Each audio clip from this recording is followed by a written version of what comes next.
আসসালামু আলাইকুম। কেমন আছেন সবাই? আশা করছি সকলে ভালো আছেন, সুস্থ আছেন। কথায় আছে, ওস্তাদের মার শেষ রাতে। বিশ্বাস করেন ভাই, সকল সাব্বির ভক্তরা যেন বসেছিল সাব্বির রহমানের এরকম একটা কামব্যাক দেখার জন্য। প্রথমত তিনি ৩ ম্যাচ খেলতে পারেননি। তারপরে যাও একটি চান্স পেয়েছিল, তাও কোনো কাজে লাগাতে পারেনি। কিন্তু তৃতীয়বার আর হাতছাড়া হতে দেয়নি সাব্বির রহমান। তৃতীয় ম্যাচে সাব্বিরের ব্যাটিং দেখে হয়তো ভয় পেয়ে গিয়েছিলেন আরাফাত সানি। তার এক ওভারে মারেন ৩টি ৬ এবং একটি ৪। সবশেষে কথা হচ্ছে, আজকের ব্যাটিং দেখে যারা মজা পায়নি তারা কোনো খেলা দেখে মজা পাবে না। যেমন ছিল আগ্রাসন, তেমন ছিল অ্যাটিটিউড।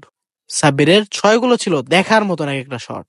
আমি ছোট থেকেই সাব্বির রহমানের খেলা দেখি এবং তার ছোট করে একটা ভক্ত বলতে পারেন।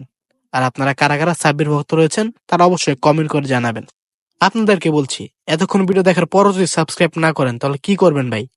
ক্রিকেটের আরো এরকম নতুন নতুন ভিডিও পাওয়ার জন্য আমার চ্যানেলটিকে সাবস্ক্রাইব করুন।